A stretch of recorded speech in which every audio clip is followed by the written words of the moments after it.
Hello AOS fans, Robin here, back once more with a Glory Points article for you. Yesterday I'm going through the July White Dwarf for you and having a look at the Warhammer Underworlds Night Vault content. I can safely say since I've started doing these pieces that this is the best magazine so far for Underworlds content. There's an interesting Glory Points article by Dave Sanders, and then John Bracken, who I did meet at the Grand Clash, does another article about Arena Mortis, which is an alternative way to play with your Underworlds figures. Yes, so let's have a look. We'll start with the Glory Points article because that's the first one in the magazine. And it's about objectives. It's kind of about how to work together, build your objectives to work together to have common ground, I suppose, so you can hopefully score multiple objectives all at once. And it really buys in to the current score immediately meta, which is kind of interesting, I think, because it perhaps suggests that that way of playing is here to stay. I know a few people have, myself included, and Pete, have reservations about the ease of picking up these score immediately objectives, and but here it's very much stated as a really great way to play, which indeed it is very strong. So examples of things that aren't such a good way to play: there's Corn's Champion and Overextended. Corn's Champion involves having one fighter out of action, and Overextended means if you've got to hold every objective at the end of a phase, and one's at the end of a third phase. It's very hard to score both of those cards, despite them being worth a colossal 11 glory between them. You'd almost never ever score both of those cards, and Dave makes that point. So he's talking about stacking objectives. These are the obvious ones like Bind the City or Our Only Way Out and Supremacy. You could stack all of those, so you basically get the whole lot for one action, if you like. The one act of getting 3 people on an objective means that you potentially can really cash in on the glory. What it doesn't quite say here is that if you fail, then the whole lot comes down literally, I suppose, like a house of cards. So if you're working on getting 5 glory for getting on 3 objectives, and somebody knocks you off one of them, then suddenly that all capitulates and everything goes quite badly wrong, which is I probably don't so much have with the score immediately, is because they are kind of interchangeable in themselves. You might fail to score one, but you've probably scored another, which means you are still cycling through your deck, and that's definitely another reason why the score immediately meta is so prevalent at the moment. There's an interesting example here as well of Magical Storm and Magical Mastery. If you're going to try and score Magical Mastery, if you're scoring 6 spells, then you're going to score Magical Storm on the way, so why not have both? I could sort of see that. I personally have found Magical Mastery almost impossible to score. Maybe you can do it with Stormcast, but even then I think that's a tough ask to score. Magical Storm, not so much. But again, I don't know how great that is as a way of stacking objectives. So his complementary objectives he talks about are things like change of tactics and calculated risk, and then combining that with something like strike swiftly, or maybe dashed hopes and strong start, building up to sort of Death of the Far and even score Sorcerer's Scouring. And then you could even, Death of the Far, Sorcerer's Scouring and finish them. You could probably, you potentially could score them with all in one fell swoop.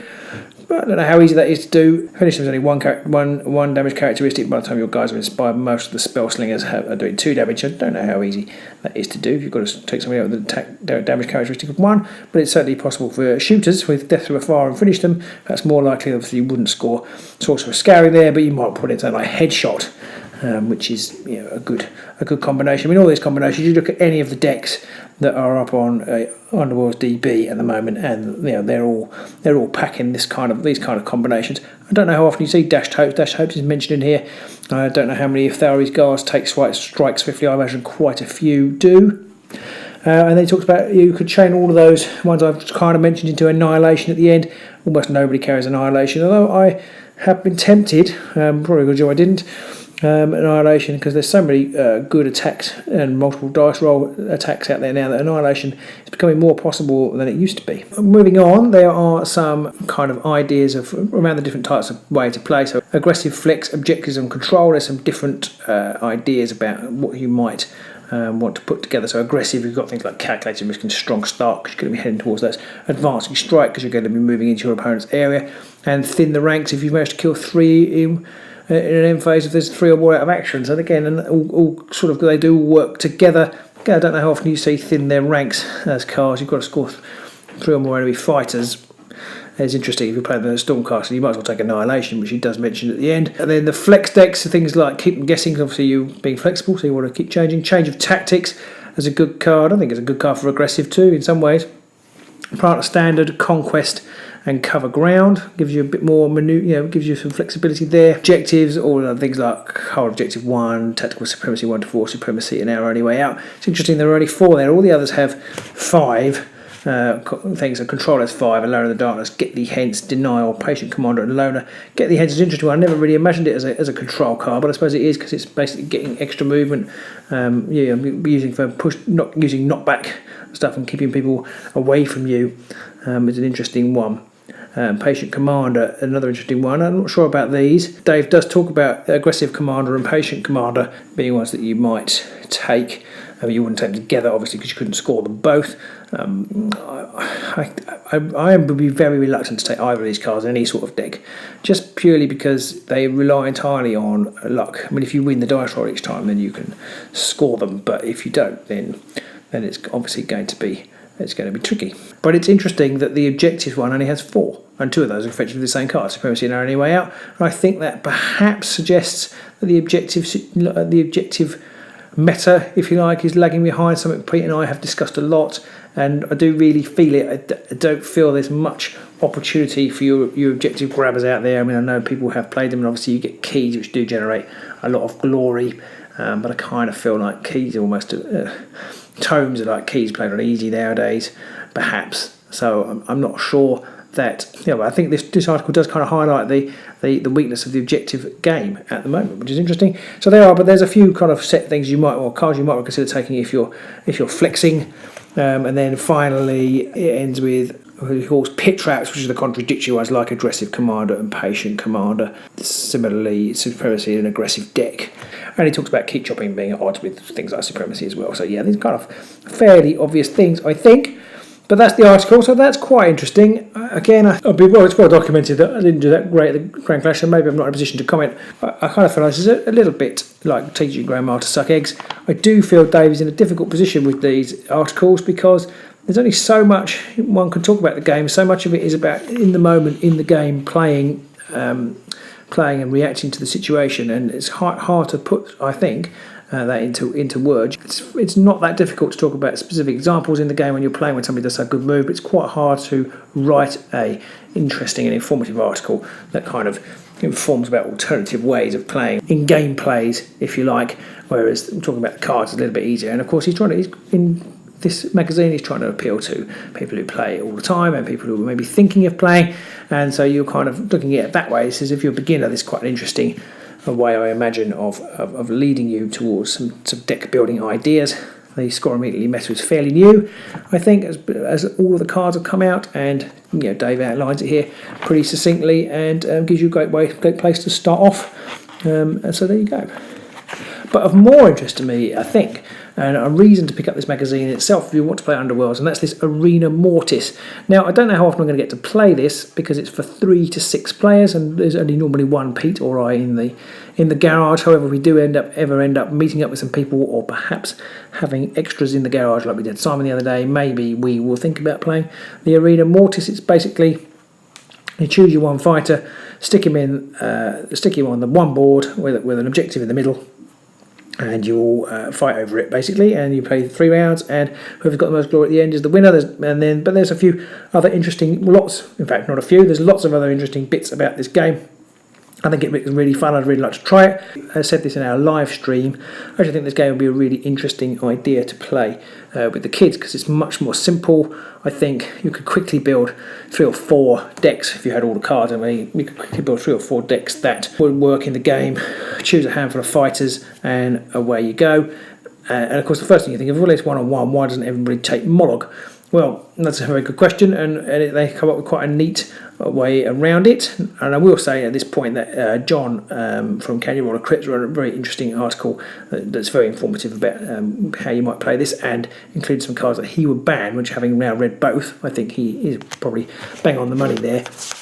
But there are 3 cards banned, and from this, it's not the usual bar list, but there are 3 cards banned: Infinite Riches, Quick Thinker, and Time Trap. I didn't even know what Infinite Riches did before reading this. Anyway, I digress a little bit, but the way they've got round the Monog versus Festering Skaven problem is that you don't really buy your upgrades in this game, or you can do, but you when you start the game, if you have 2 wounds, then you can draw 3 power cards and play them if you're a fighter with 2 wounds. If you're 4 wounds, and you get 2 power cards and you play them straight on your fighter, 5, 1, 6 more, so bollock. You don't get any upgrades. So the better fighters get less upgrades, so the worse fighters might be, you know, if Fester's gave them with a couple of decent ones, if you were lucky enough to draw, I think it's random, if you were lucky enough to draw concealed weapon, you could be doing some hefty damage from the off. Everybody starts inspired. There's a few, apart from the blue horror, so he can't be inspired, but everybody starts on the inspired side of the card, which is interesting for some of the undead guys, I think, because they're quite a lot more powerful when they're inspired.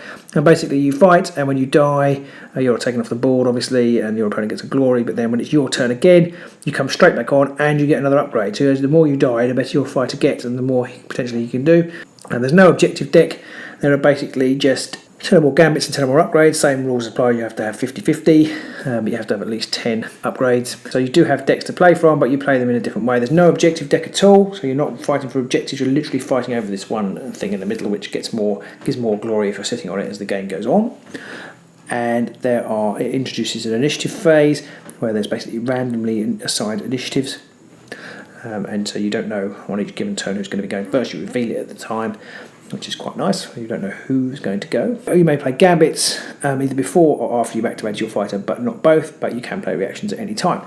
So that's kind of it in a nutshell. It's basically, it is literally arena combat, all with one objective in the middle, which gives more glory. At the end of each end phase, it gives more glory to whoever's standing in it, and it's worth more glory if you kill somebody when they're standing on it. And you just fight it out with your guys getting more and more upgrades on them the more they die. I think it's a fascinating idea. It sounds absolutely frenetic. I really love to play it. So hopefully you will get a game of that. I don't quite know how we can do that. Maybe we can invite Stu. That maybe 3 of us. Might be a little bit unfair, so he's not played the game at all before, but maybe we can invite a couple of people to the garage and have a game of Arena Mortis. But I think if you're playing a club regularly, or you've got family members who want to play, it's a really quick, easy way to introduce people to the game. So I would definitely recommend giving that a go and picking that up. So I would definitely say that July's White Dwarf, definitely worth picking up if you want to play Underworlds. What else would I recommend in the magazine? Well, I really like how many new rules you get in the magazine these days. I think I said last month, gone are the days when it was just a big walking advert.